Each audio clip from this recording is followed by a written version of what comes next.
ऋतधामापराजित दुरावह प्रणवात्मिक अधिकस्वरातुतिशारद नमोऽस्तु ते।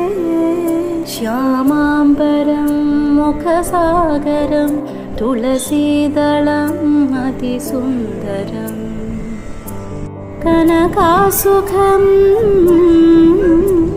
नारीवरं शुभदं